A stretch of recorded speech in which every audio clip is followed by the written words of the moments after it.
محمد وآل محمد اللهم صل على محمد وآل محمد اللهم صل على محمد وآل محمد وعجل فرجهم. Alhamdulillah Rabbil Alamin, notre frère va accompagner Cheikh pour lui permettre de s'asseoir, Inch'Allah.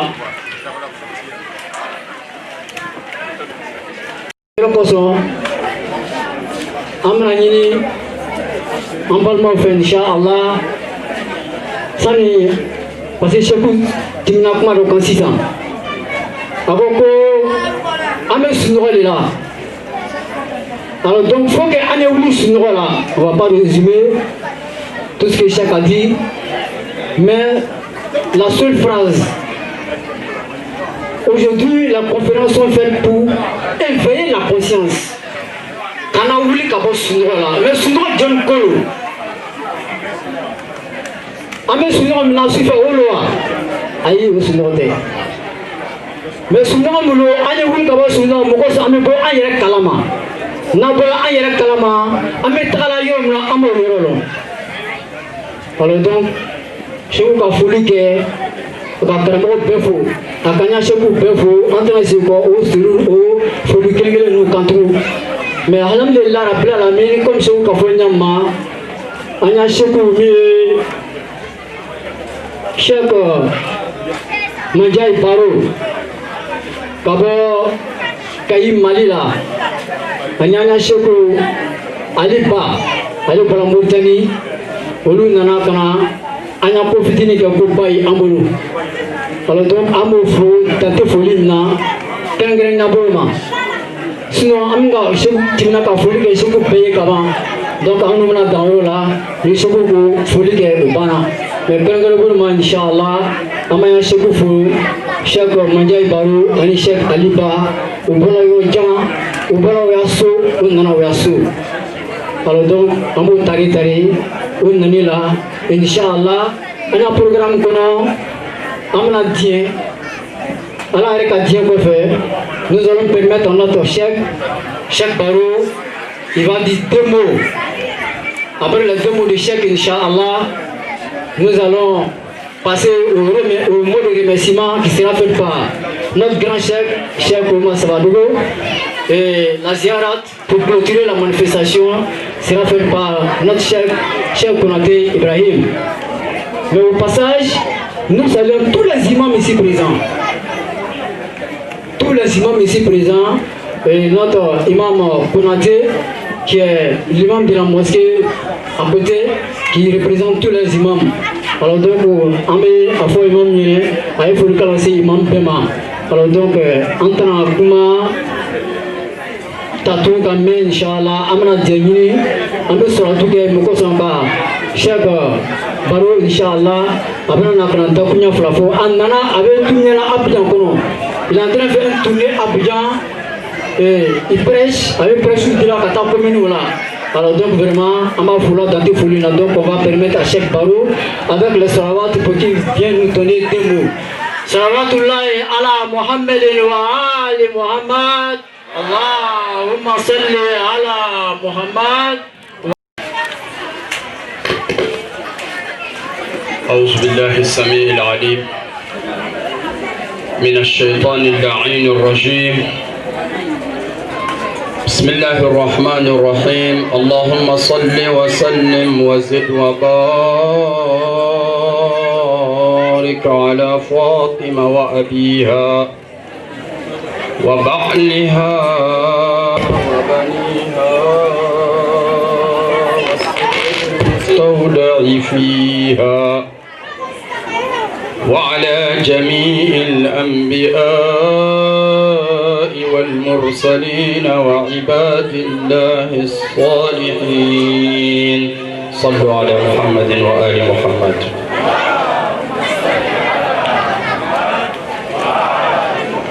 من انتظار الدمع عنا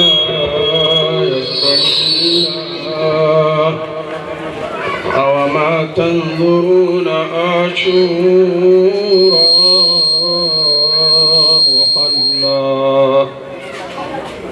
حلا عاشوراء فقم وجدد به مأتم الحزن ودع شربا وأكلا كيفما تلبس ثوب الحزن مأتم أحزن أملاكا ورسلا كيفما تحزن في يوم به أصبحت فاطمة الزهراء سكلا كيفما تحزن في يوم به أصبحت عال رسول الله قتلا كيفما تحزن في يوم به ألبس الإسلام ثوبا ليس يبلى كيفما تحزن في يوم به رأس خير الخلق في الرمح المحلى أنا سيسني ستي علي على من يدمني وعلى ما لبا كنوا على أني بي على والله kabini foyi te ala do sikato fɛnw kɛra yen k'a to a ka alaya la voti t'a kɛ ala ye ayi ni bɛɛ banna la a bɛ to alaya la sikato la an mana ba perezanw na an bɛ wuli ka bɔ yen mais ni duna bɛɛ banna ala la ala bɛ to alaya la wallahi a belebele o mago sa duna de b'o sɔrɔ nka ala bɛ to yen sikato la wana bebana o alay mi wallahi wasigati mina bebe ban ay sikatola ni filmu bi ban nam membe delika fongo ala sona eni nemi na nyanzigi ahlul baiti kulungono an kuna wolole be wuli ala nyakoro wallahi lazim sikatola hadde bele ambe wuli ala nyakoro an kuna wolole tiam an tan kunji wallahi katuguni horonya an fulo do de kana ka sikatalla tinyado na mawkeme ku yara nyina Husainu ka kile binani ko ka ke shi au ka koyi wallahi meni ifa sara faransi nuna shuna na ite nyino ko wallahi kalo kelenge sikatolla hato ifa sale faransi ka kalo kelenge nam a papier ko bebana ya do kesu la kanana onna do ba kera saya do ndamena me shuimbi na domi o do mba do ngeni iti nyino do wallahi sikatalla habbe bele nam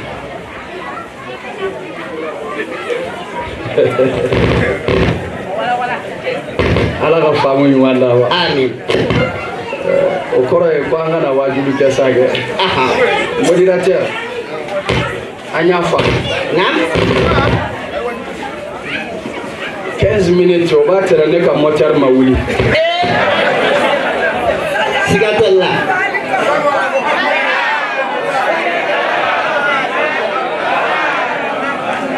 naam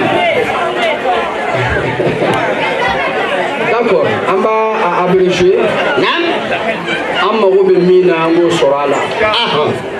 an filɛ hɔrɔnya kɛnɛ de kan naam bɛɛ ta ka bɔ i bolo wa kira yɛrɛ taw ka bɔ a bolo wallahi arba'ina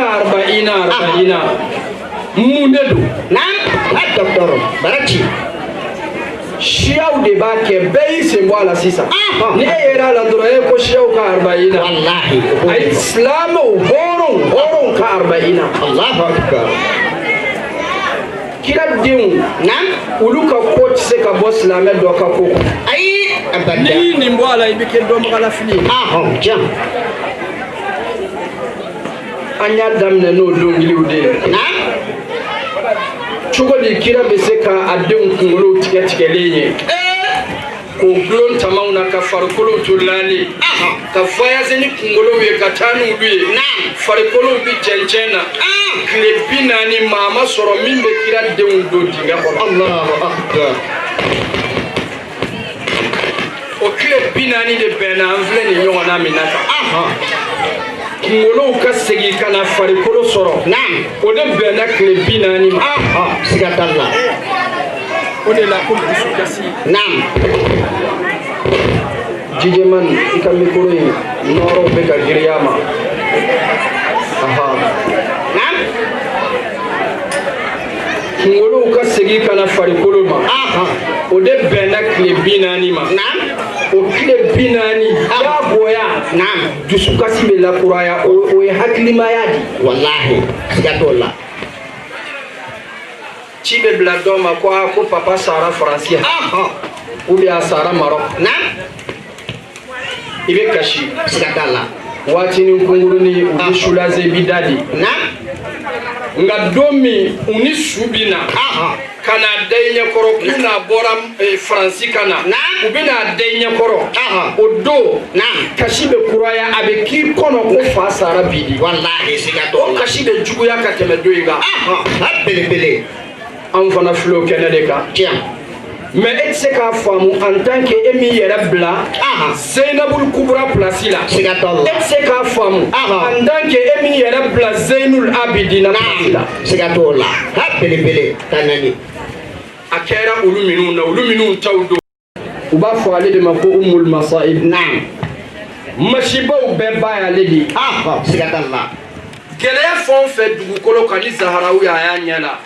Zainabu farala ka ya no fe Allahu akbar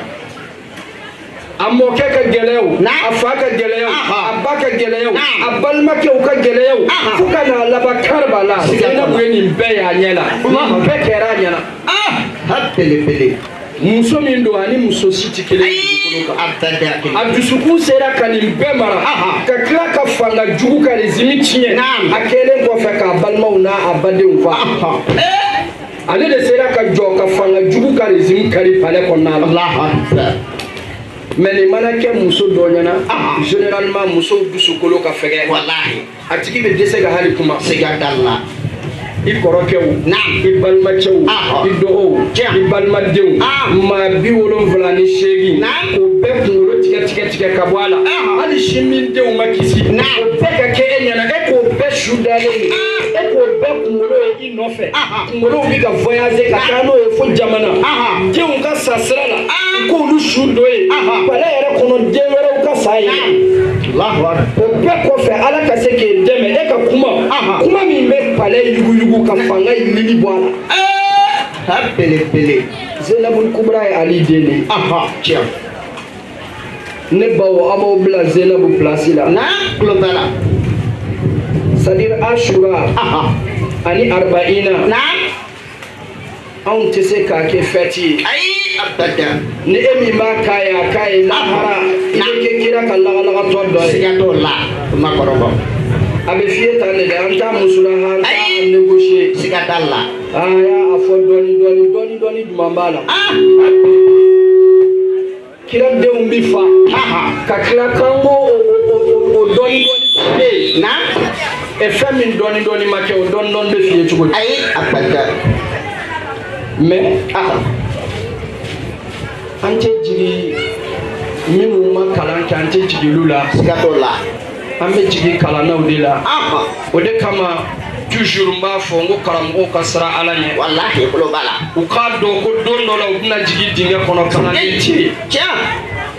wallahi dondola udina jigi kaburu kono walbali kana ne minumbi kule la oti kerefe ai watigi minumbi la natala uluti kerefe sra alanye ikafo alaka jonye ko ashura ye deidi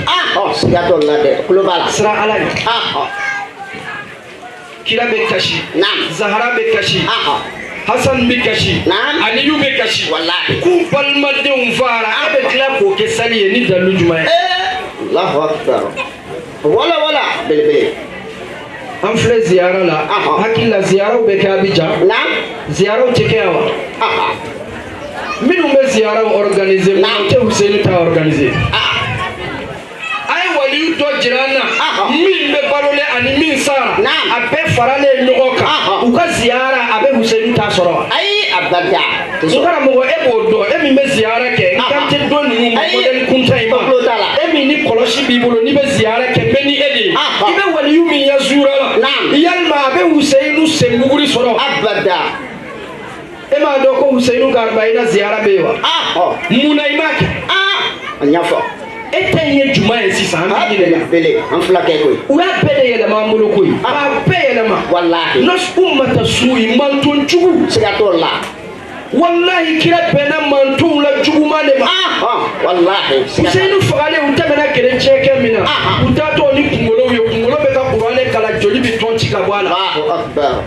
wallahi Husainu kungolo akla pinani le pinani joli ma bwala joli bi tonti ka bwala Allahu akbar Qur'ane be ngolo be ka Qur'ane kala ay jigimbo hake min ka akele ne bada do habbe me kafiri na be to kono ga do bisigele to janini ngara ubisigin ko ala ko walau fatahna alaihim baban min as-sama'i fadallu fihi ya'rujun laqalu inma sukkirat absaruna wallahi bal qaumun mashhurun ne tanto meu kafiri titubi ala ko hay ni sangolo daile kula yele ma fle sangolo wele ala arshu we janama yi nu jina wa foku ye dolo de mi odoji de bunyaruma Allah ko de fen imagine u yakoro ka soro galo sigato la koy ha bele kire ke yo de ni ngolo noroma ni meka Qur'ane kala ni noro me munde ni nyamu ni ay kungolo lueli wardu ma ukanyama ukakungolo indama shukele Allahu akbar akakunandia sababu de bala sidakalla we kungolo dama ka warmene shukele ngonna la kele nyake ala ya deme kungolo tiuna na fi kungolo tiuna na ba angara mo ke bora ka kuma mi voya مكلك الدنيا أنت بارنتزي يا أيتها النفس المطمئنة الله أكبر رأتي أي نمك شيء أي إتدوني لزولا المطمئنة إتدوي سكت الله وي إما يا على بك سيا تقول فو أي سبب فعلا نعم parce que dɔw bɛ yen olu ma don kulun kɔnɔ nka u y'u gulo kulu in kɛlɛ u bɛ alul bɛ t'u fɛ d'une manière u t'u kɛlɛ olu ka safa bɛ kulu ye safa bɛ kulu ye من قلنا كوكو فعما إن كان من المقربين فروح وريحان وجنة بلي ويكاليتي فلاي أهل البيت ككل مرمو والله اللي بس أوتشوا يا سيد الله دكتور ني إبلوني نقولون كذا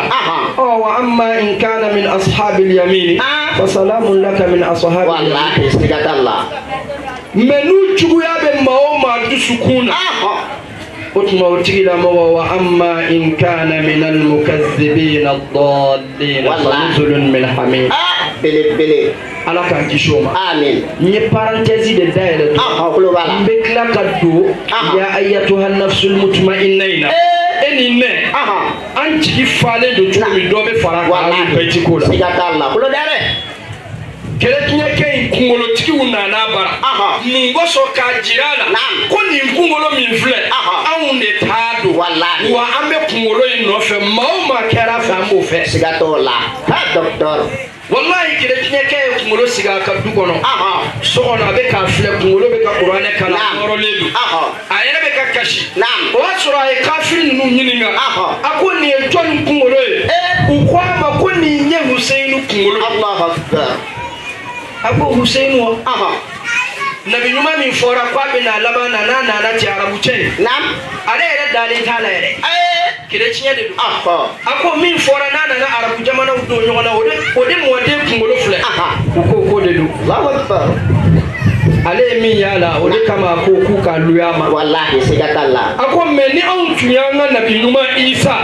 non tunyo de unzoro nam on tuntafa wallahi sigatalla ha doctor me au ya ka Nabi nyuma de wiye ala ya au la dia noe au maseka fuike ku ulu faga ka kila ku kungolo mi ka yala nai Isa ka fali toro ode ba umulu Allahu akbar wallahi kire kinyake ko che ku Isa ka fali toro ode bulu bolo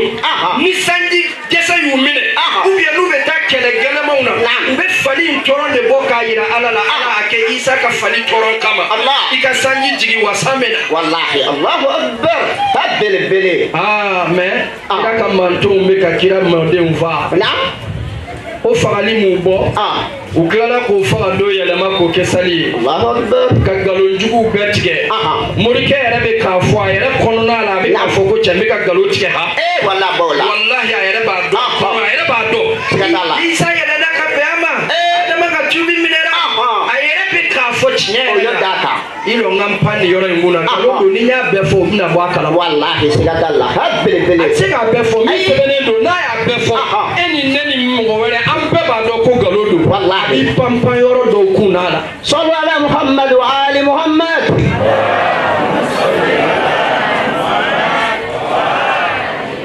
naam ha belebele o m'an bɔ an y'a fagali don kɛ sali ye k'a sɔrɔ hali n'a tun bɛnna sali ma hɔrɔnya b'a fɔ anw silamɛw ye hɔrɔnya ko a ye sali in bila aw ka kira denw ka janaza kɛ fɔlɔ wallahi siga t'a la 2015 hiji girigara min kɛra min na n hakili la africain dɔw sara a la caman maliyɛn caman de tun b'a la ne yɛrɛ ka misirimɔgɔ dɔ sara a la Allahu akbar mais n bɛ fɛ ka misali dɔ de di o bɛɛ na sali don de ma sali don sogow bɛ ka ɲimi sali fana waati dɔw sigilen bɛ ambiance bɛ fan bɛɛ téléphone cir'u ma ko baba sara hiji kɛ i b'a kɛ cogo di seli tiɲɛna sali tiɲɛna an sɔnn'o ma tiɲɛna koyi ja sali bɛ tiɲɛ o a tiɲɛna sogow bila la sogo bɛ ɲimi bilen ayi o kuma tɛ hali ni sogo ka di ye i b'a bila parce que n'i m'a bila ko i fa ka di ye i b'a bila ko n'i y'a dun mɔgɔw bɛna fɔ ko nin ye inconscient wallahi siga t'o la fa sara bɛɛ bɛ kasi la lagalagatɔ in filɛ sogo ɲimi belebele wa i b'a bila a bɛ bila koyi i b'a bila siga t'a la hɔrɔnya de y'o ye mais an sera k'o kɛ an faw ta nka kira n'a denw da la an b'o o bɔ yen hasidiya wallahi kuma de filɛ siga t'a la o de la n'i y'a kɛ i fa t'a la mɔgɔw b'i ma filɛ ni lagalagatɔ min i bɛ k'a kɛ kira min t'a la lahara kira b'a fɔ ko lagalagatɔ dɔ filɛ wallahi siga t'o la parce que kira e b'a dɔn pɛrɛ kira nisɔngoyara mais nin bɛɛ kɔfɛ u ye sɛbɛnni wɛrɛ jumɛnw kɛ jouer de dames de kɛra an na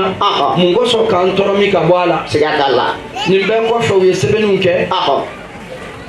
shajaratal mal'una fil Qur'an bɔkolo dangatɔ minnu ye kira denw fa depuis kira mamakɛw bɛ kira mamakɛw nɔfɛ juguya kira yɛrɛ nana ka bɛn u ka min tile ma o kɛra Abu Sufiyana y'a ci bɛɛ kɛ a bɛ kira kɛlɛ la fo a dɛsɛra don min siga t'a la o den Yazidu n'o Muawiyata a den don cogo dɔ la yen ten n'a walawala la i bɛ taa sɔrɔ o jɛlen yɛrɛ tɛ siga t'o la o de nana ka na daga sigi Seydina Ali da la o de kɛra sababu ye ka Imamul Hasani pɔsɛnɛ a faga o kɛla fana o den Yazidu yan'an ka taa den na a furumuso don tasuma a furumuso ma filɛ Hindu o furumuso in de ye Hamza kɔnɔ fara mɔgɔ faga o m'i bɔ k'a kɔnɔ fara k'a boson k'a biɲɛ labɔ k'a dumu n'a ma sɔn a k'a dumu min kɛ a tora a b'a tigɛ a b'a tu olu fila den faralen ɲɔgɔn kan dangaden fila den o taara wolo Yazidu la mais halisa i b'a mɛn mori bawalani dɔw da kɔnɔ ko Hindu ye Hamza biɲɛ ɲimini min kɛ ko murumuruni taara kɔnɔ ko Ala yafara ma o ye kuma caman fɔ koyi ko wayi ko Hamza biɲɛ murumuruni ko Hamza sogo tɛ se ka don jahanama kɔnɔ n'o fɔra dɔrɔn e yɛrɛ bɛ tiɲɛ la Hamza sogo ni morikɛ ye nin fɔ c'est très simple aw bɛ morikɛ faga yen nɔ ko ale yɛrɛ ye mɔgɔ ɲuman ye aw b'a faga ka biɲɛ bɔ ka dɔɔni di bɛɛ ma o la an bɛ sali ni sun da bannen de o e yɛrɛ ye maa ɲuman ye e ko maa ɲuman biɲɛ dunni o bɛ maa don alijinɛ kɔnɔ an t'i to yen an b'e fa de k'i biɲɛ bɔ e bɛ dɔɔni ɲuman k'a kan sallu ala Muhammad wa ali Muhammad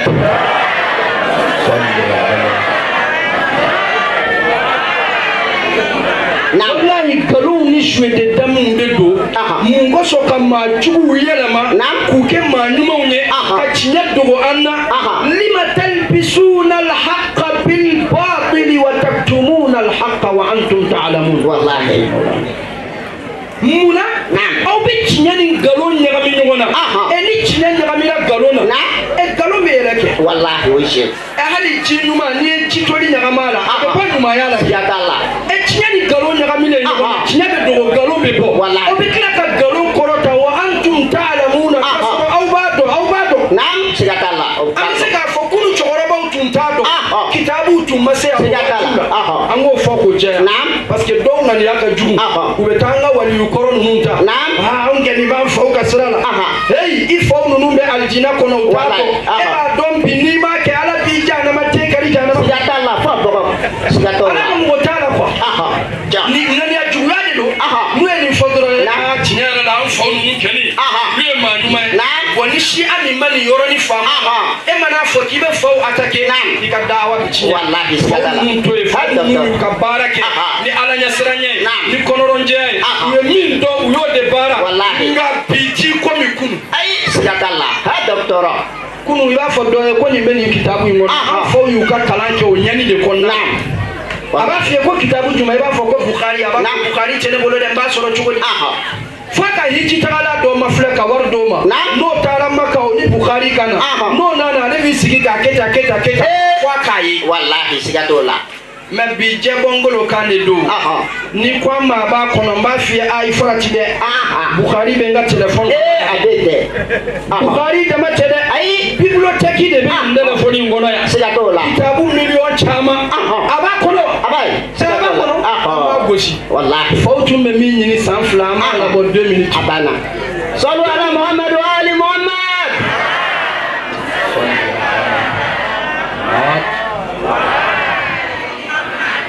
minutes an b'a gosi jari bahasi ayiwa ko recherche ka ɲɛ dɛ karisa ko a ma ko nin bɛ nin kitabu in kɔnɔ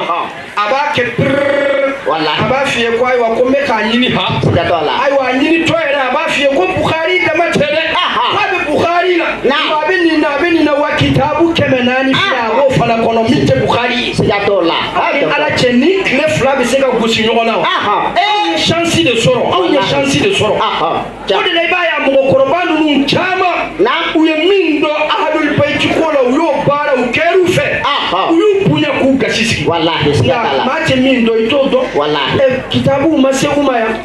fɔlɔ n'i ye lakdari ni lasmawi kalan o t'i kɛlen ye waliyuba ye wallahi ya o y'a bannen de i ye sabi jigin k'a ban ka lakdari ni lasmawi kalan o y'o bannen tariku kalan yɛrɛ tun tɛ yen fo an ka tariku ɲɛɲini o tɛ yen o da la mɛ dɔrɔn n bɛ fɛ e k'a faamu nkalonw de namara la faama juguw fɛ alimami juguw fɛ minnu ye kira denw fa mun kosɔn k'u ka fagali latunu k'u ka kojugu latunu wallahi siga t'a la o nkalon kelen de ma kɛ tabati ada ye o kɛla naam e ye mori jumɛn ye mori min bɛ tabati ada kala a ka misiri kɔnɔ a tɛ yen koyi ne kɔni ma yan dɔ fɔlɔ mali kɛni n'a tɛ yen Abidjan ka wa a bɛ yan wa ayi a tɛ yen mori dɔ b'a kala wa ayi a tɛ sɔn munna moriw t'a kala o ko ko dɔ b'a kɔ tabati ada kuranɛ de don ala de y'a jigin et puis a jiginna ka na kira défense de ta mɛ munna moriw aw t'a kala n ko jeu de dame de bɛ yen dɔgɔtɔrɔ a ɲɛfɔ ye fɛn dɔw de sɛbɛnnen don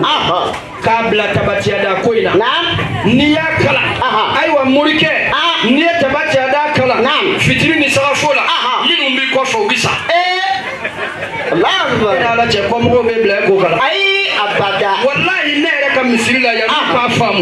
ni n y'a kala don min mana salamu bila n b'a sɔrɔ bɛɛ diminen don kɔ bɛɛ ka ɲɛ kumu ko a bɛ fɛ k'an faga de a diminen don an kɔrɔ kɛlɛ de bɛ yen walahi yan'u k'a faamu kɛlɛ de tun b'a nɔfɛ mɛ n'u la faamu n'i y'a kala u yɛrɛ bɛ yɛlɛ ko cɛ k'i ka sura in kala a faamuna salu ala muhammad wa ali muhammad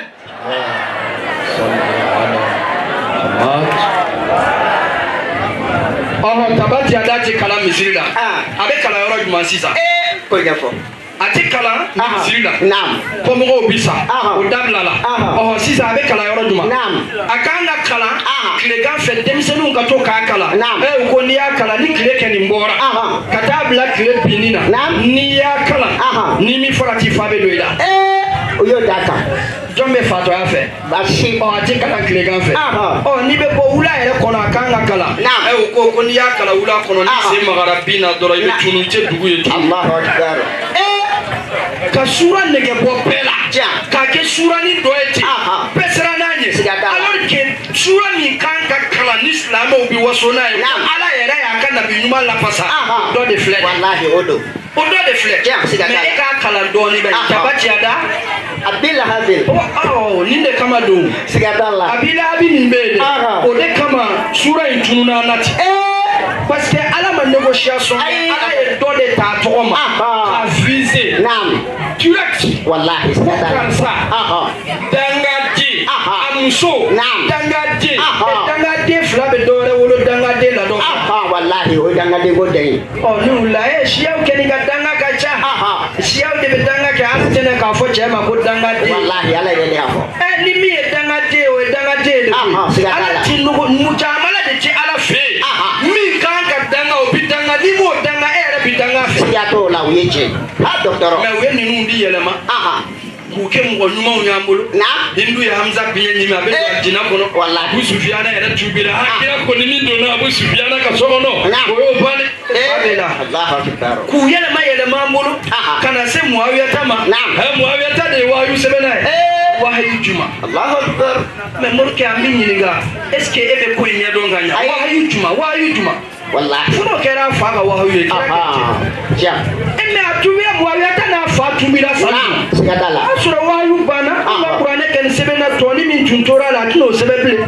bɛɛ b'a dɔn ali de tun ye kira ka sɛbɛnnikɛla ye bɛɛ y'o dɔn sɛdina ali de tun bɛ kira ka fɛn bɛɛ sɛbɛn mais u y'o yɛlɛma k'o kɛ ko muawiyata u bɔr'o la u nana yazidu la bɛɛ b'a dɔn kɛni hali minnu ka kira ko man bɔ a dɔw ko yazidi kɛn t'a la mais kafiri dɔw de janb'a kan hali bi olu janb'a kan hali bi ko non ko yazidu ko Hussein taara a yɛrɛ faga de ko yazidu jo t'a la silamɛw ka ɲɛmɔgɔ de don ɲɛmɔgɔ kan ka labato de ala ka danga b'a n'a tagabolo mɔgɔw amin ala ka danga b'o kan an bɛ ala deli ala k'an kisi ni hakilina ninnu ala kɛlen kɔfɛ ka ɲa ne ni e ma k'an sigi nin kulu in kɔnɔ k'an ka hɔrɔnya sabati an ni kira cɛ an kɛra hɔrɔnw ye an bɛ ala fo ka ala barika da o la parce que nin kɛnɛ in hɔrɔnya don dɛ sisan moriw dɛsɛra u kɔnɔ u bɔ an na kunun ko u tun tɛ asura ɲɛfɔ e u tun bɛ don in de fɔ a la seli de don nin kɛra wa hali lahara an bɛ don alijinɛ kɔnɔ ka bɛn a ma wa kunun o de tun bɛ fɔ mais bi siyaw nana an y'a bara ci ka bolo bɔ a la u yɛrɛ y'a ye lama farida boli yɔrɔ tɛ yen aw ko siyaw ye min fɔ o fana b'a la sallallahu muhammadu wa ali muhammad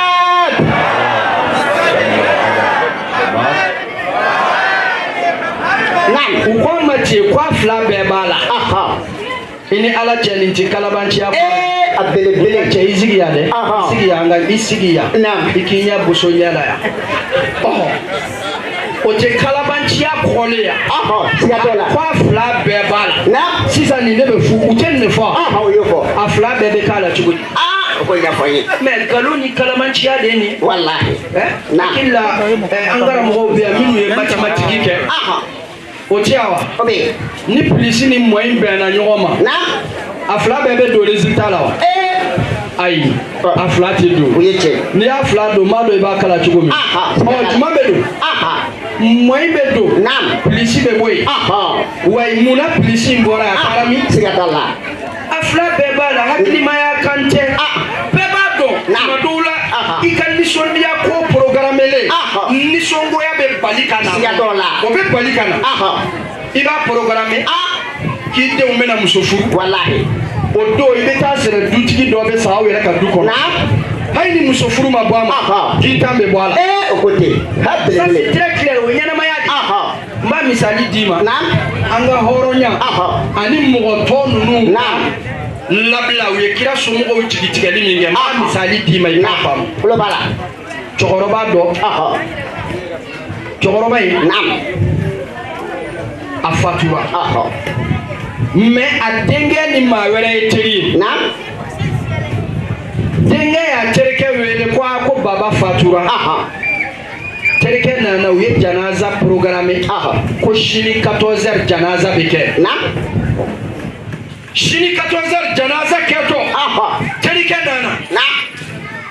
a nana a bɛ yɛlɛ la il est ambitieux a bɛ ka yɛlɛ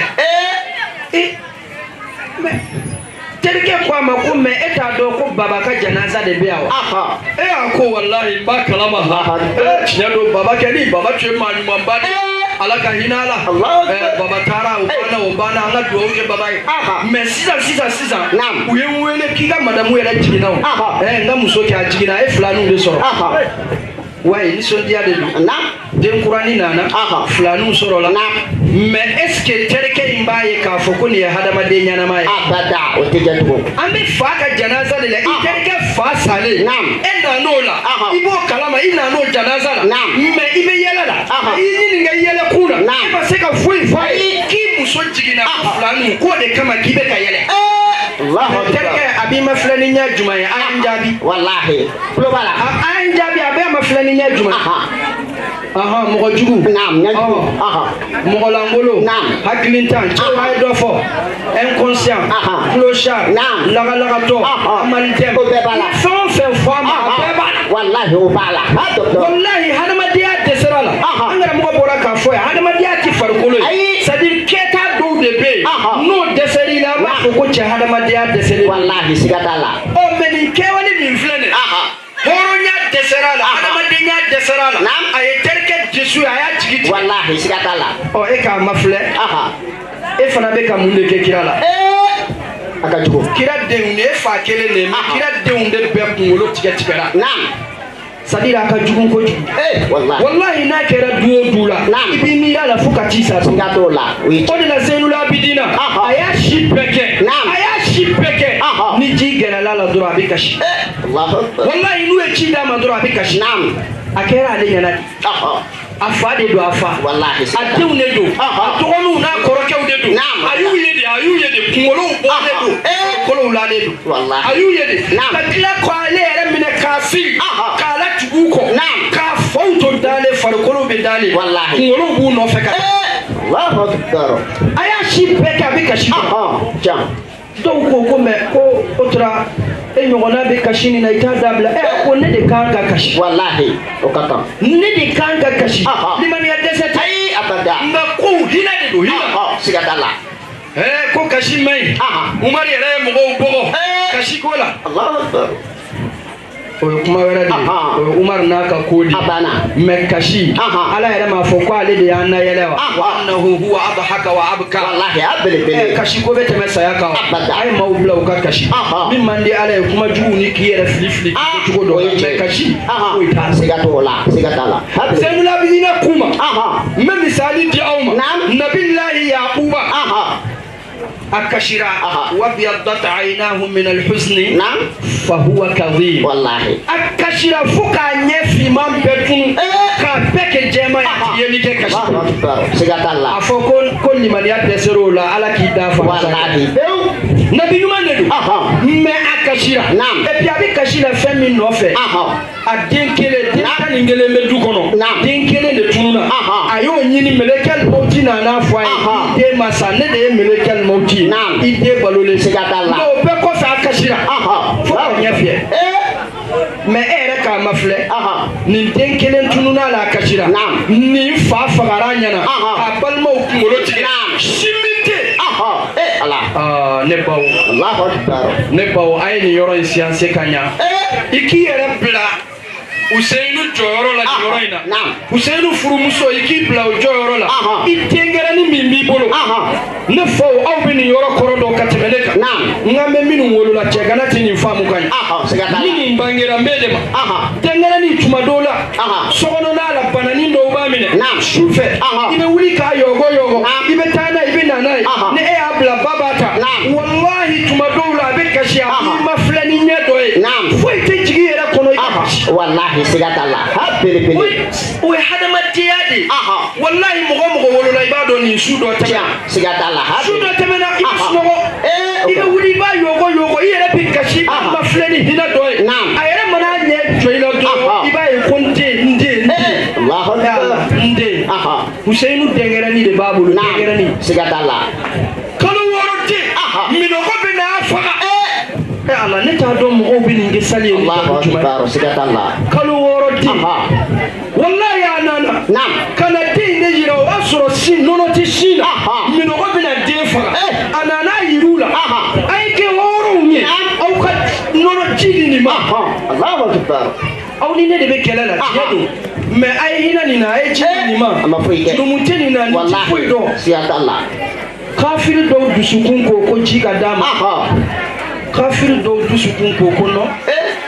kwana fade bala ne ba emiri dro ite fli bolo mino obe na faga chiti bolo ka dama ke chukuti Allahu akbar inna hadha la huwa al bala'u mubin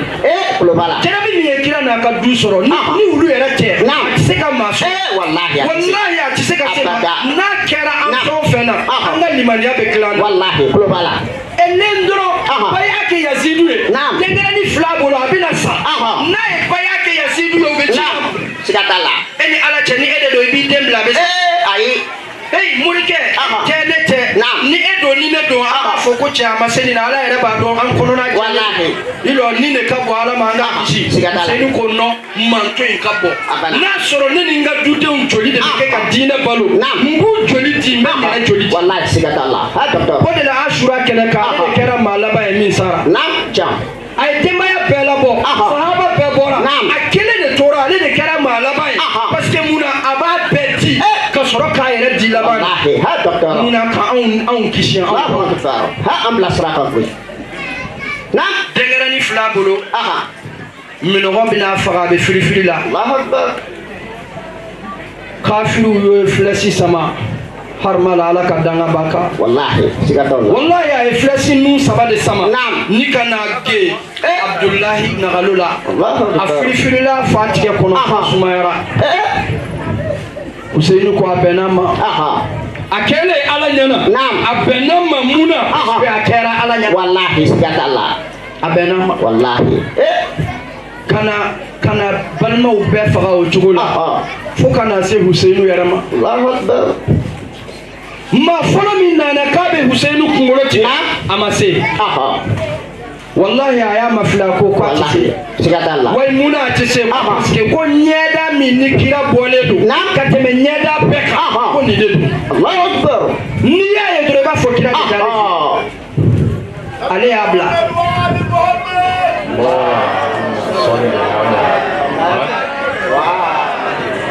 nam ale abla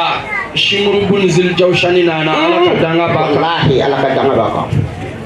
aya dabiri ni tonye aminogoto na fleshu gele ko fe ni ka kungolo tike ka bo kampasa la ka bo tona kana tondo ina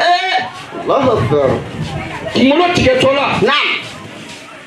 Huseinu be ka dugukolo bogo toni abe ka dugukolo bogo nam do we nyingali ke Zainul Abidina ko Karbala kenaka ko yera ko ifa kan tike to ko tumbe ka dugukolo bogo yalma sayade digira la mudedu Allahu akbar awni ala che sayabe digi Huseinu ay abada otuma ambe do murke yana do temmin angara mo yana do womi mo ambe do sigatola hada ayatu han nafsul mutma'in Allahu akbar ارجعي إلى ربك راضية مرضية فادخلي في عبادي وادخلي جنتي Allahu akbar سيكسك دي حسين abada muna Huseinu de saya noya aka sahaba uma ashura su ku kono ko ka je aya ye horo ndo ledu da falo ndo Huseinu ya aljina daele de billahi kasangolo be waga aljina udaele ku be umba bioro ka kene o kele ka aljina yala sani sarashi ibetani aljina Allahu akbar sallu ala Muhammad wa ali Muhammad salli ala Huseinu beze ko ke uluye ka kila ko saya ka diga ale ay abada saya se ka diga Huseinu mais Zainul Abidina ko Huseinu sabali ledu tuna dugukolo de tumba fe ka muruti nini ma nunye Huseinu kwa makwa ka sabali abena ale makera ala nyana Huseinu dugukolo bogoni kwa ka sabali ni komi meka kella jarabido ni ma fa bi aynillahi ma yaf'alun. Sallu ala Muhammad wa ali Muhammad.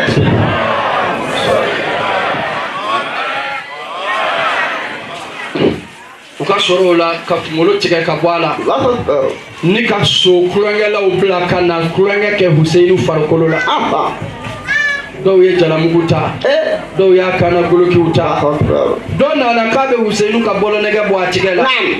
bɔlɔnɛgɛ seere la joli nɔrɔkolen don a ma se ka bɔ a ye Huseyinu bɔlɔkɔni kutu bɔlɔnɛgɛ nɔfɛ k'a farikolow kari-kari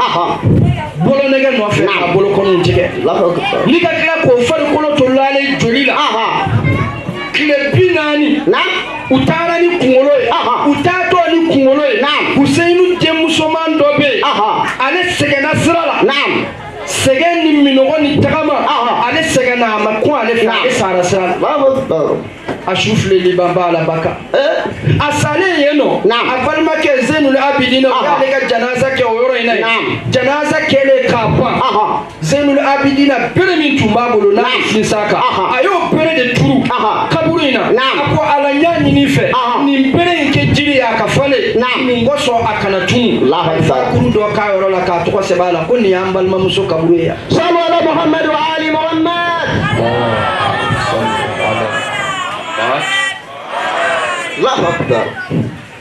O kaburu n'i taara ni Ala y'a nɔgɔya i ma Beirutu Bala Baka a ka ca Ala fɛ i bɛ kaburu in sɔrɔ inshallah. Bere min turula a jiri falelen don a jiri in bɛ yen a falelen don fo bi jiri in belebeleba don a ma sa u tɛmɛn'o la ka taa an bɛ na an tun ye parenthèse min dayɛlɛ an bɛ bɔ an bɛ don u nana kerecɛnkɛ in sɔrɔ ye siga t'a la. Kunkolo bɛ kerecɛnkɛ bolo kunkolo n'a bɛ ka baro kɛ munna u ye nin kɛ munna u ye nin kɛ kunkolo ye kerecɛnkɛ la tuubi k'a don diinɛ la kunkolo gansan kerecɛnkɛ y'i da ka sunɔgɔ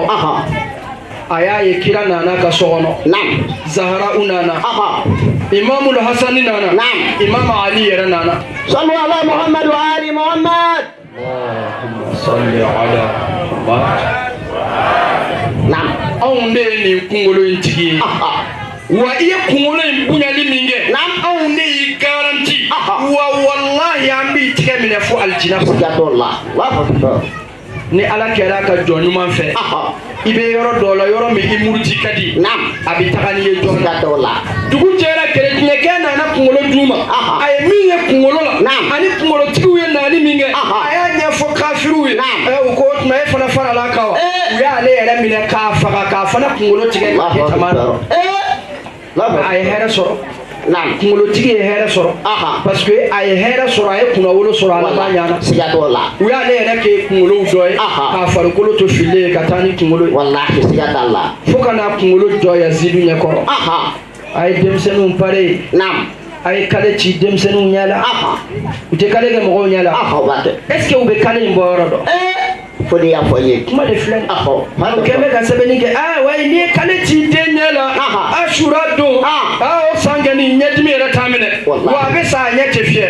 wallahi ni m'i kɔlɔsi a kale in b'i ɲɛ fiyɛ siga t'a la ɲɛdimi caman b'i minɛ i t'a bɔ yɔrɔ dɔn kale kuntan ninnu de o ye tiɲɛ ye mais u t'a bɔ yɔrɔ dɔn Huseyinu kunkolo dalen Yazidu ɲɛkɔrɔ a ye bere de ta bere tun b'a bolo a bɛ ka bere don Huseyinu da kɔnɔ a b'a lɔgɔbɛ a y'i to o la a ko la ibata Hashimu bil mulki fala wahyun nazala wala khabarun jaa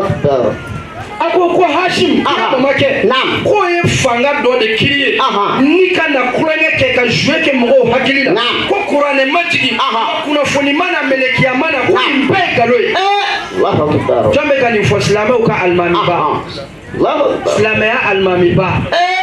o de bɛ ka nin fɔ a ye kuma caman fɔ hali ale mamakɛw tun ka sɔrɔ Ali ye minnu faga Badiri n'u tun kɛra yen bi u b'a dɔn k'u ye mɔnɛ bɔ den wolo ale y'a ta juru sara rankin de tun b'ale kɔ rankin contre kira ka du o rankin a y'o de baara kɛ a y'i to o la k'u ka kale baara nati u ye kale baara nati a ye kale kala sama ka bɔ kale baara ni k'a su Huseyinu kan joli la ni ko joli tɛ yen dɛ a ɲɛ kɔrɔ kale bɔyɔrɔ de filɛ e min tun t'a dɔn a bɔyɔrɔ de filɛ wallahi Yazidu de y'a daminɛ a ye kale da ni Husainu joli de da nya fila bɛ ka nisɔndiya la ka manamanakanw fɔ nka Yazidu sacogo yɛrɛ n ko kumaw de b'a nɔfɛ ayi i b'i ta de kɛ Zainabul Kubra y'o de fɔ a ye ko fakid kaydaka was'i sa'yaka fa wallahi la tamhu dhikrana Zainabu ko ten dɛ ayi a tɛmɛna dan kan Zainabu ye nin fɔ faama ye palais de kɔnɔ gardiw jɔlen don a ko a ma fɛɛrɛ o fɛɛrɛ ka di ye a bɛɛ kɛ e bɛ ka nin bɛɛ kɛ mun kosɔn kira ka dudenw ka tunu fɛɛrɛ o fɛɛrɛ ka di ye i bɛ se ko o ko la i se bɛɛ kɛ mais wallahi ne Zainabu kalila Ala la anw tɛ se ka tunu silamɛya kɔnɔ anw tɛ tunu wallahi i tɛ se ka anw effacer i y'a kɛ cogo o cogo e tɛ se ka anw effacer dugukolo kan e de bɛna tunu wallahi siga t'o la Ala ka dangatɔ in a tununa cogo di ɲɛfɔ kitabu ko cɛ ko Yazidu y'i to sigilen a ka jardin de kɔnɔ Melekɛl Mawti y'i yɛrɛ kɛ kɔnɔnin dɔ ye kɔnɔnin cɛ ka ɲi ka n'i sigi a ka kogo la a wulila k'a bɛna kɔnɔnin nɔfɛ kɔnɔnin y'i pan k'a yɛrɛ kɛ i n'a fɔ a tɛ se panni na k'a bin ɲɛfɛ a tugura nɔfɛ a y'i pan k'i bin ɲɛfɛ a tugura nɔfɛ a y'i pan k'i bin ɲɛfɛ ka kalenni fara ka don n'a ye tu dɔ kɔnɔ a donna yen a ye wolola k'i jɔ k'a yira a la ko Melekɛl Mawti de don k'a minɛ ɲɛnama ka taa n'a ye jamana kɔnɔ Yazidu tununa tan de k'a ka ko yɛrɛ ban mais Ahlul Bayti ye min fɔ k'olu tɛ tunu bi a ye dɔ jira n na min b'a fɔ k'ale Yazidu mɔden a tɛ a bɛ yen u tɛ ye de u tununa de sinon u bɛ ni morikɛ sera ka farinya k'i jɔ misiri kɔnɔ k'a bɛ Husainu dɔgɔya Yazidi kama i b'a dɔn k'a mamakɛ ye Yazidi e b'o dɔn n'o tɛ a b'a kɛ ni dalilu jumɛn i ye min mɛn balanin da a b'a ta balaba de da a mamacɛ de don mais a yɛrɛ tɛ sɔn n'i ko a ma ko e mamacɛ tɛ Yazidi ne mamacɛ tɛ wayi a tununen don a tununen don o mama cɛ ko min bɛ yen Yazidu ka taabolo tun ye jumɛn ye kira somɔgɔw juguya kira somɔgɔw fagali e t'o taabolo dɔn o taabolo mɔgɔ ninnu ni e k'u ma ko wahabiya u bɛ sɔn wa ayi o tɛ sɔn ko sunna e m'a ye wa a bɛ f'e ma siya e bɛ ban wa ayi ti ban siyaw bɛ min o bɛ yen a bɛ yan wa siyaw tɛ yan wa an bɛɛ tɔ ye wa et puis fier wallahi dɔrɔn an bɛ da mɛ kɔma ni e wasora ni fɛn o fɛn ye e y'a minɛ anw fɛ yen koyi ayi i bɛ waso ni i bɛ waso ni ko o ko ye a bɛɛ y'a minɛ anw fɛ yen ɔ ko waati sera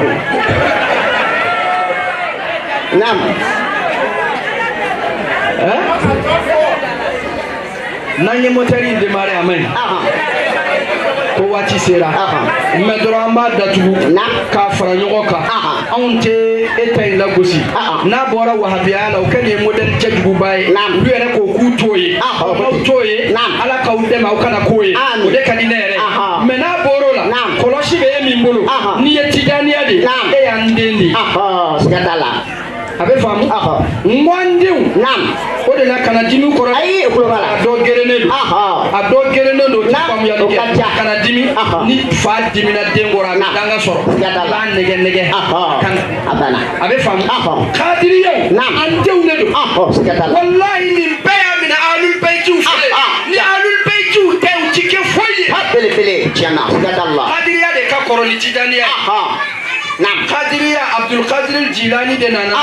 Abdul Qadir Jilani karamɔgɔ ye Ma'ruful Karaki ye Ma'ruful Karaki ye Imamur Rida ka tubiden Allahu Akbar belebele Ma'ruful Karaki Imamur Rida de y'a tubi o y'a sɔrɔ kafiri don a tɛ diinɛ dɔn k'a kun di k'a don diinɛ la kɔlɔsi d'a ma ka fayidu sura o de kɛra kadiriya wallahi an ka ko an denw don an denw don siga t'a la kulo b'a la o de la ne tɛ dimi a kɔrɔ n'a min gerennen don n bɛ n sɔn b'o la mais a min bɛ faamuyali kɛ n b'a ɲini k'o la gɛrɛ faamu kɔnɔ siga t'a la an fakɔrɔba dɔ tun bɛ yen ko Thierno Mohamedul Mansour Baro Mbour anw ye maliyɛnw ye olu ye sénégalais ye o ye sigi cogoya ye mais an fakɔrɔba don a ka tagali la Iran n bɛ fɛ k'a f'i ye de denifaya de bɛ yen tijaniya ni siya cɛ tijaniya ye bolofara de ye Ahlul Bayti kɔnɔ mais minnu t'a yɛrɛ kalama i b'a olu bɛ siya kɛlɛ hali actuel a Tijaniya dɔw filɛ kɛ yi nga ni voyage na ya u ye réunion kɛ ko bon ko ne ka si aya in kama k'u ye n bɔ wajulu la Allah n ma n ko baasi tɛ n bɛ n'ale ni n bɔra la ni n ma bɔ a la n bɛ n'ale ni n nana ni n b'a kɛ ni n t'a kɛ u bɛ n'a ye siga t'a la belebele Ala k'i fanga se u bɛ n'a ye wallahi u bɛ n'a ye wallahi l'ali l'azim mbeta semaine mina mbe wajulu ke mba video ci Cheikh Sangara ma ba yawla ama play sigato la belebele Husainu ya ngala mina mbe siramanya ay sigata la ambe ala deli ala kanke Husainu ko salande unye amin anga shiaya ala kanzigi kuli ngono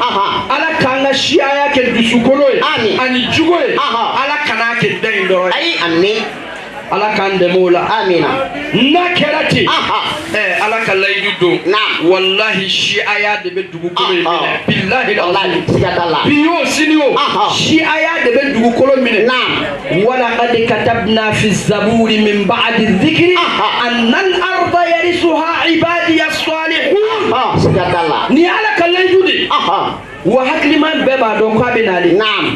de la ka shiya karamɔgɔ dɔ tubile ka do wahabiya ay o tɛ kɛ fo ka jɛngile mais e ma wahabiya karamɔgɔ caman tubile ka do a caman hali kuna sina dɔw kɛ la a bɛ ten wa chrétienw ɲɛ bɛ nin min na chrétienw yɛrɛ b'a dɔn silamɛya de bɛ laban e de la ka alimami dɔ baptiser toi wa alimami ka baptiser ka kɛ chrétien ayi o ma kɛ ba mais toujours an bɛ mon père dɔ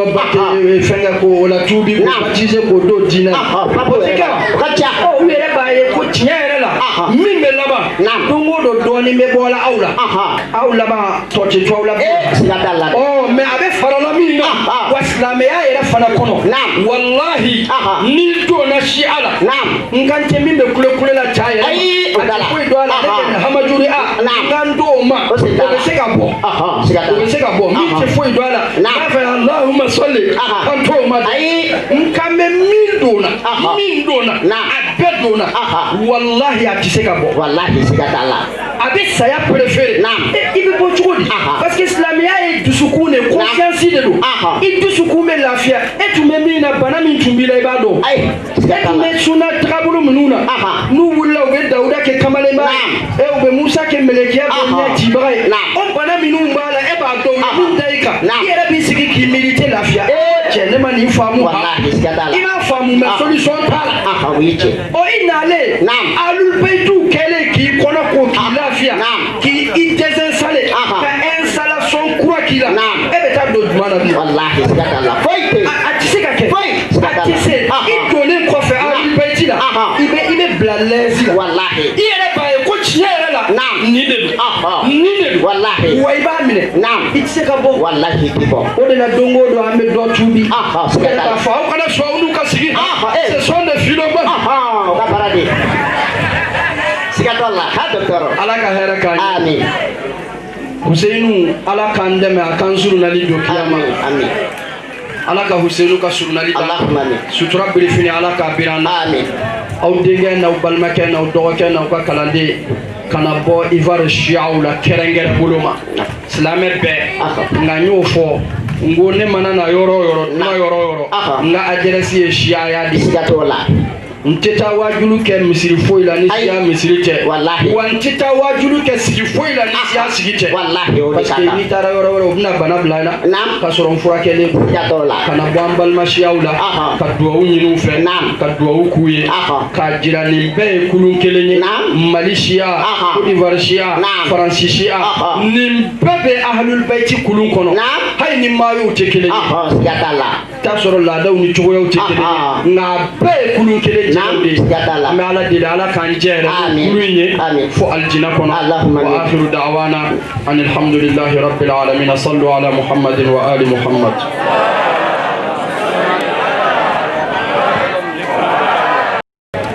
salawatullah ala muhammadin wa ali muhammad Allahumma salli ala muhammad wa ali muhammad اللهم صل على محمد وآل محمد اللهم صل على محمد وآل محمد pour son intervention. Alhamdulillah Rabbil Alamin, avant que chaque Inch'Allah, il va s'asseoir, on va permettre de donner des informations rapidement, si vous me le permettez. Alors, Alhamdulillah Rabbil Alamin, chaque Baro, Bissouna, avec Anna Chak Konate Youssouf, Yokouban, pour avoir un Wadjil qui est au Yorolai. Inch'Allah, moi je sais qu'il va se passer au Yorolai, Inch'Allah, nous essayons. Chaque Youssouf Konate fait, Inch'Allah, chaque Baro fait Bissouna, avec un Wadjil qui est. Donc voilà, Yokouban Santé, précisément. Le lieu de la conférence est Yokouban Santé, s'il vous plaît. Santé à Bordeaux, Inch'Allah. Maintenant, la seconde information, ça c'est pour Aïka, le 26, le samedi, Inch'Allah, samedi prochain, devant chez Chakouma, nous aurons notre conférence à l'accoutumée pour Wafatou Rasoul sallallahu alayhi wa sallam, comme Chekou Dabala Kaya Cheikh, Kader Dunya. Alors Inch'Allah, kaluna falaku kalu tuguni Rasul sallallahu alaihi wasallam afatula kaluna. Alors donc au fatule Inch'Allah amna conférence que dimanche samedi le suivant dimanche là de 20h à 21h30 Inch'Allah. On va quelque chose à la Abobo chez Chakouma. Oui, vous savez, dimanche le 27. Alors donc on a un programme qu'on Amel ziara ban ke ana programme labana Inch'Allah. Oui ziara ban le bana ke dimanche lo. Samedi lo nambana conférence la dimanche matin Inch'Allah. Amel ziara la cimetière la kata ana shakuba fo kata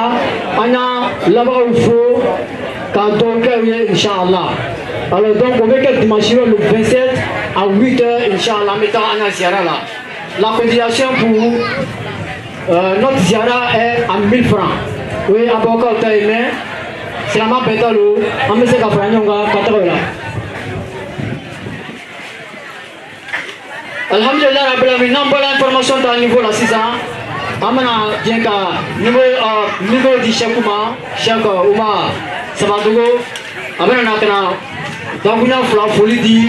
comme Cheikh Tari Paran Folie la Kaba, Inch'Allah, Amana Dakuna Fla Folie dit, Ambalman Naba Pema, Ana Cheikh Pema. Pourquoi faire un chèque Ibrahim Konate, Inch'Allah, les gens qui ont été pendant pita manifestation pour la là. Alors donc, nous comment amassé comment que tout là, ni en doula moi non la femme. Assalamu alaikum wa rahmatullahi ta'ala barakatuh. Amel surtout que kacha kuma besoin Inch'Allah bana kana. Fulika nasi ambalma wa salatu ala. Sallu ala Muhammadin wa ali Muhammad. Allahumma salli ala من الشيطان الرجيم بسم الله الرحمن الرحيم الحمد لله رب العالمين والصلاة والسلام على أشرف الأنبياء والمرسلين سيدنا وشفيع ذنوبنا أبي القاسم محمد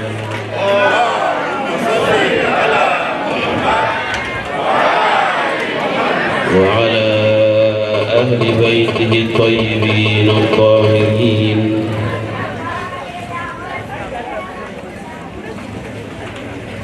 صلى الله عليك يا سيدي ويا مولاي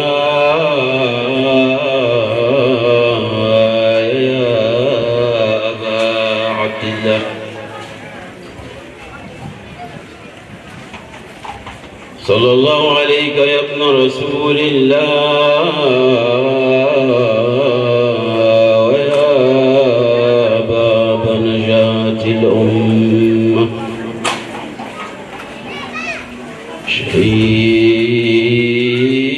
شهيد يا غريب كربلاء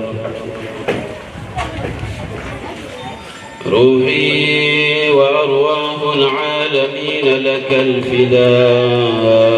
طبتم وطابت الأرض التي فيها دفنتم فيا ليتنا يا ليتنا كنا معكم سعادتي فنفوز فوزا عظيما.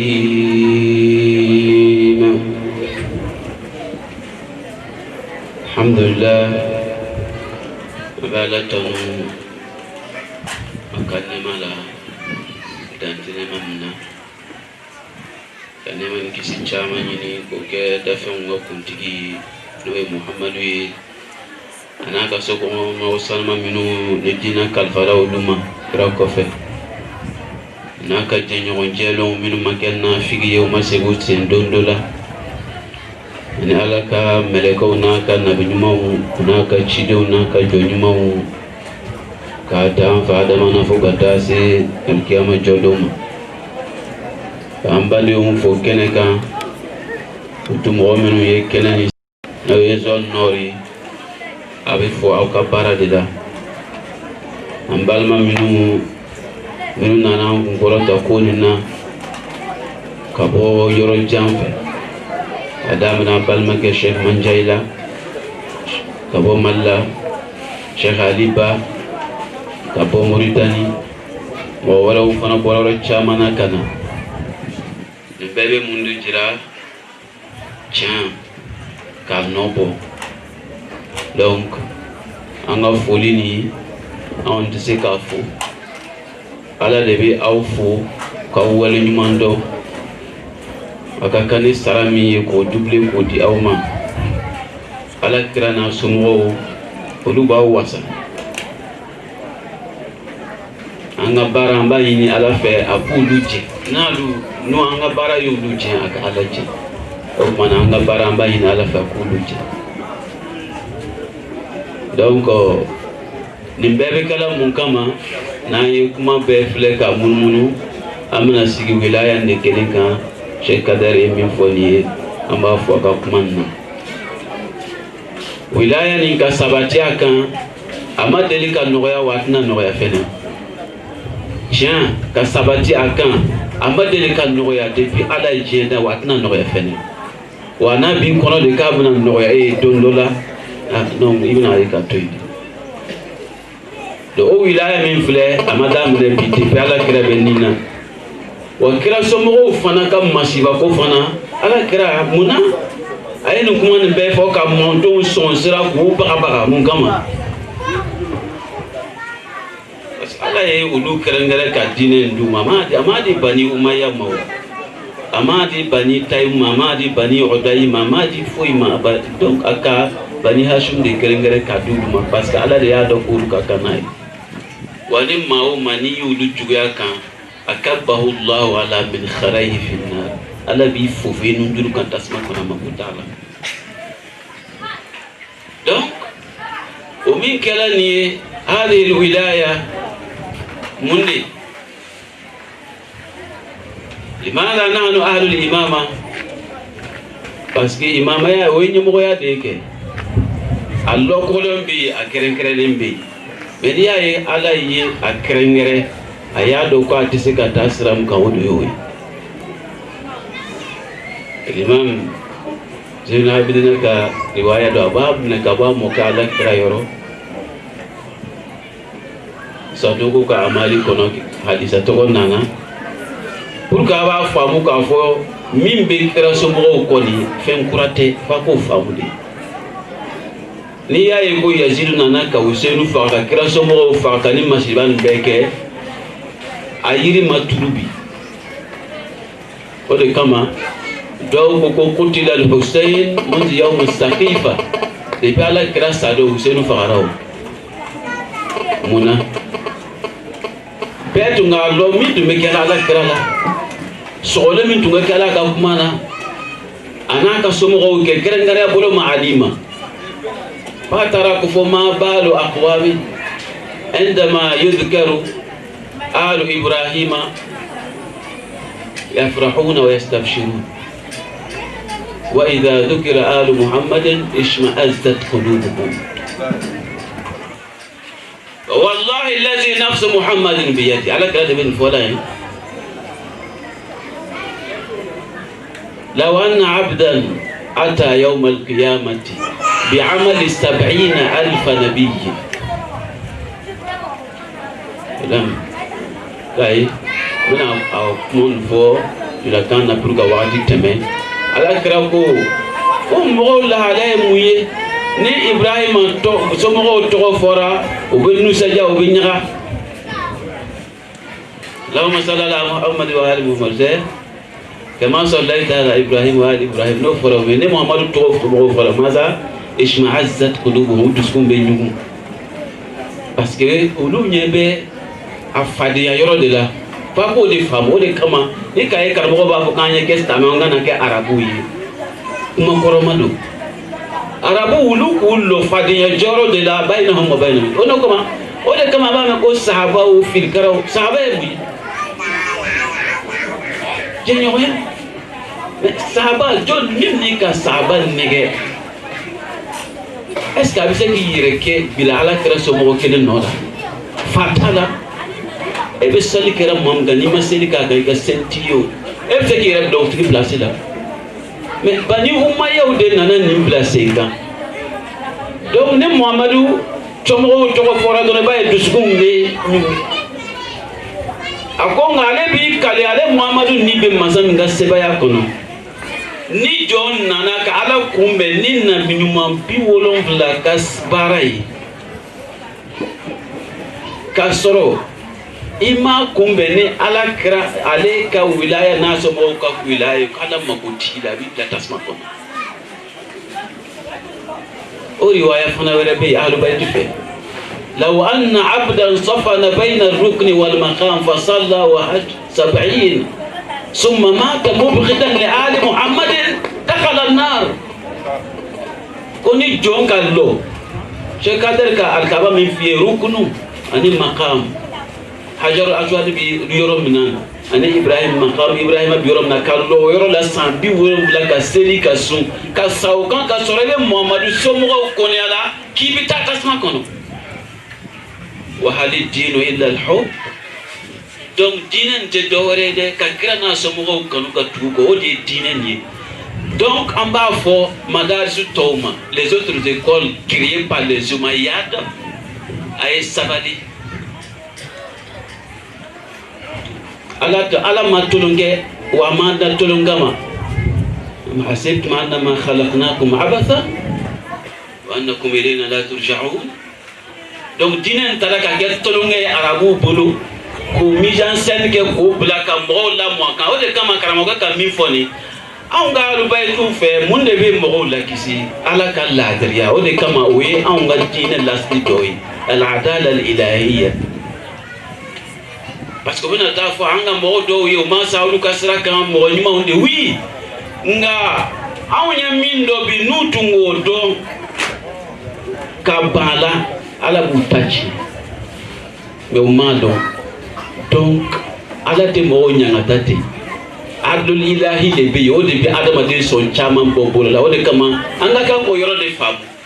o de kama tuma be am afo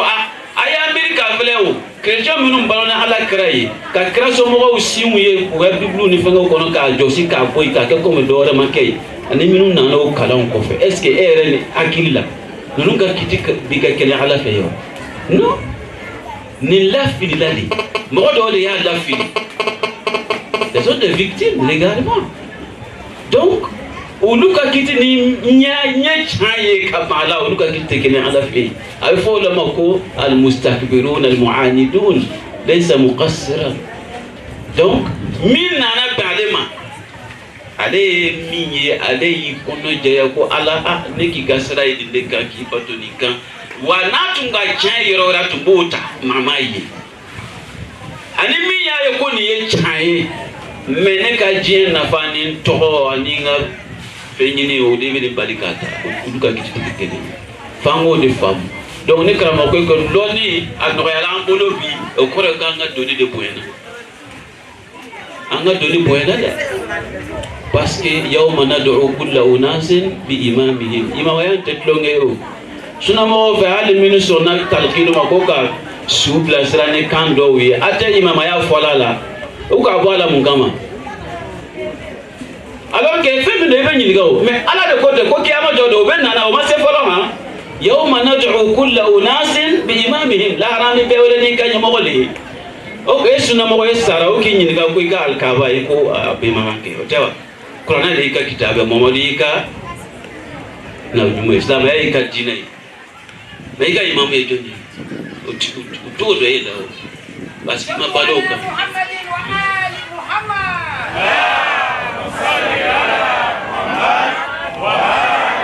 من مات ولم يعرف إمام زمانه مات ميتة الجاهلية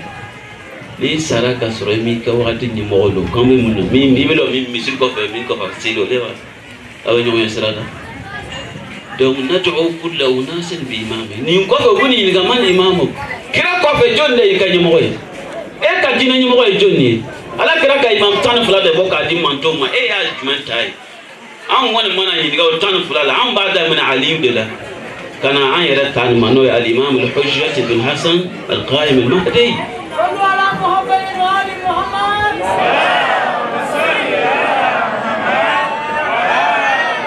hadisa min fole chia uga hadisa dede ya al mayt suyuti kuni saraka sura bi ga watan ni mo lo ki sara jahiliya watin e ka kabur ko le ni gala e ma se kanya sura malika utini e bunde islam la mama taw parce que ala kira ko fe li dumen de bi da sey Ousseynou falen ko fe minu ya Ousseynou fa ya ka mo ka ba fala ko kafir munna parce que be ta jahannama kono mais wo sel lawde badi uma yo sambi jolle gasta ma kunna lu de misru ni e ko lu ni kitabu karamo ye kitabu wala fi ay nyabe kitabu fen fen na to be foro nga wala fi da ulu ka tandela hatta mu wata malik nga seben to kan kan de darai khalifa ou fait donc dina fere la jatre le bora ka di awma amo le fo mo ni ta alu baytu kasrakan na ya soro ite mustakbiru ye ma chane lo ika don ta da majira do kono jela ala se kamuna nga e ya don wallahi kana yere sega donc ni ta alu baytu kasraka Ousseynou fa'alen ko fe li fula de bew islam ya min balola Muawiya Yazid ibn Muawiya Ali Abdul Malik ibn Marwan ونوتهم لعنة الله عليهم جميعا ulukas damaya parce que tu beseli ulu fana ka misru lolende wani ka sama fan chama flebe mulu lebe mais ala ma côté ni sida o bebe ta tasma qu'on a te foi chien ala comme ça donc parce que ala ma côté foi la ni chante ala kra nyani na chogum na ali nyani na te Zahra shedu su ala utobe akan Hassan Hussein ليش لماذا منا أي حكي جلابه donc kadar côté éveil de conscience ana madina akili kala ko islamaya nana de kama be minu nana islamaya braqué ka ta ka ke fe wore ka di mo gel meta gel su jula la to yere kalama be ta kulete hawo côté daw de be sahaba o fenge sahaba o le chire ma la to di ni ta ke ya jo ika di mania fese ka fle o koni la imanda sahaba o la ko do bori ka di mania la ta just abe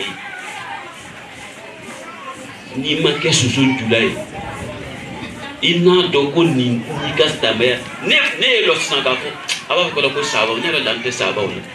est-ce que uni kastamaya uni kalimania dafa ni na kashida wenye yesralawa de mo de biti glona bali uma ya ukajine mi la kadima o de yowe ni mambo aka hivi tolika eza kama yo kuma mfo akhulasa dini wilaya atesoro gonsa et puis quand on connaît Chia et Tala Tede dole nana Imam Hussein mako ya Maulaya assalamu alaikum innani min shi'ati ba ko mako ittaqillah dala kan tede kuna kuma tede akwana min shi'atikum qala lahu Abu Abdullah ittaqillah sira ala nyede basi yeku mi fon yekuma bado donc na fora o yeko Chia o yoro ka o jaga bode ayi waso ayi nusaja parce que titre min do beta soro de dɔw ko k'u y'a ye u t'a titiri sɔrɔ nka ni e kɔnɔ jara a kɔnɔ i bɛ k'a ye ala k'an k'a ye donc an bɛ balimaw fo k'u waleɲuman dɔn u ka tagama na u ye sira min ta kan an sɛgɛrɛ ala k'a kɛ barajiba ye u ma u ka lɔnni ka barika ka dɔ fara kan anw yɛrɛ k'an sabati ala kɛra ka n'a somɔgɔw ka wilaya kan fi dunya wal akhirah donc a bɛ fɔ tɔw de ye n'o tɛ anw t'a lɔn na ka ban o anw bɛ balo kan an bɛ sa kan wa an bɛ kunna kan mais jagoya don fɔ an y'a lase parce que jagoya de y'o ye n'an m'a lase mɔgɔw y'a dɔn ala bɛ taa an fana minɛ donc an bɛ boli la o de kama ko ten anw b'an yɛrɛ ɲini na de anw tɛ tɔgɔ ɲini na dɛ an b'an yɛrɛ ɲini na de parce que ne yɛrɛ nana se yɔrɔ dɔ la i bɛ tiɲɛ nin ye n'i m'a ta i b'a ye ko nafa yɛrɛ tɛ e yɛrɛ ka sɔrɔ la tugun karamɔgɔkɛ b'o de f'i ye izan k'an sabati a kan k'an fato a kan k'an kunu a kan inshallah yawma la yanfa'u malun wala banun illa man ata Allah bi qalbin salim ala k'an fara kira na a somɔgɔw ka mandenw kan alikiyama jɔ don k'an don u bɛɛ lajɛlen ka surunnando la k'an bila zahara ale ka jamakulu la inshallah k'an don u ka nɛɛma fana kɔnɔ o bɛna don yɔrɔ min na ala ko an k'o ɲɔgɔn ye ka an kɛ kɔnɔjayabaga ye u ye u ka sira diɲɛ ani lahara inshallah ala ko nɔgɔya ani an badenw bɛɛ lajɛlen ye ka segin ka bɛɛ lajɛlen fo السلام عليك يا أبا عبد الله وعلى الأرواح التي حلت في بنائك عليكم منا سلام الله أبدا ما بقينا وبقي الليل والنهار ولا جعله الله آخر العهد منا لزيارتكم السلام على الحسين وعلى علي بن الحسين وعلى أولاد الحسين وعلى أصحاب الحسين ورحمة الله وبركاته والسلام عليكم جميعا ورحمة الله وبركاته الزيارة إن شاء الله. أعوذ بالله من الشيطان الرجيم بسم الله الرحمن الرحيم اللهم صل على محمد وآل محمد السلام على ولي الله وحبيبه السلام على خليل الله ونجيبه السلام على صفي الله وابن صفيه السلام على الحسين المظلوم الشهيد السلام على عصير القربات وقتيل العبرات اللهم إني أشهد أنك وليك أنه وليك وابن وليك وصفيك وابن صفيك الفائز بكرامتك أكرمته بالشهادة وعفوته بالسعادة واجتبيته بطيب الولادة وجعلته سيدا من السادة وقاعدا من القادة وزائدا من الزادة وأعطيته مواريث الأنبياء وجعلته حجة على خلقك من الأوصياء فأعذر في الدعاء ومنح النصح وبذل محجته فيك ليستنقذ عبادك من الجهالة وحيرة الضلالة وقد توازر عليه من غرته الدنيا وباع حظه بالأرض الأدنى وشرى آخرته بالثمن العوكاس وتغطرس وتردى في هواه وأسخطك وأسخط نبيك وأعطى من عبادك أهل الشقاق والنفاق وحملة الأوزار المستوجبين النار فجاهدهم فيك صابرا مغتصبا حتى سفك في طاعتك دمه واستبيح حريمه اللهم فلعنهم لعنا وبيلا وعذبهم عذابا أليما. السلام عليك يا ابن رسول الله، السلام عليك يا ابن سيد الأوصياء، أشهد أنك أمين الله وابن أمينه. عشت سعيدا ومضيت حميدا ومت فقيدا مظلوما شهيدا، وأشهد أن الله منجز ما وعداك ومهلك من خذلك ومعذب من قتلك، وأشهد أنك وفيت بعهد الله وجاهدت في سبيله حتى أتاك اليقين، فلعن الله من قتلك ولعن الله من ظلمك ولعن الله أمة سمعت بذلك فرضيت به. اللهم إني أشهدك عني ولي لمن والاه وعدو لمن عاداه، بأبي أنت وأمي يا ابن رسول الله، أشهد أنك كنت نورا في الأسلاب الشامخة والأرحام المطهرة، لم تنجسك الجاهلية بأنجاسها ولم تلبسك مدلهمات من ثيابها، وأشهد أنك من دعائم الدين وأركان المسلمين ومعقل المؤمنين، وأشهد أنك الإمام البر التقي الردي الزكي الهادي المهدي، وأشهد أن الأئمة من ولدك كلمة التقوى وأعلام الهدى والعروة الوثقى والحجة على أهل الدنيا، وأشهد أني بكم مؤمن وبإيابكم موقن بشرائع ديني وخواتيم عملي، وقلبي لقلبكم سيل وأمري لأمركم متبع ونصرتي لكم لا مع عدوكم. صلوات الله عليكم وعلى أرواحكم وعلى أجسادكم وشاهدكم وغائبكم وظاهركم وباطنكم، آمين رب العالمين. السلام على الحسين وعلى أصحاب الحسين ورحمة الله وبركاته. اللهم كن لوليك الحجة ابن الحسن صلواتك عليه وعلى آبائه في هذه الساعة وفي كل ساعة، وليا وحافظا وقائدا وناصرا ودليلا وعينا، حتى تسكنه أرضك طوعا وتمتعه فيها طويلا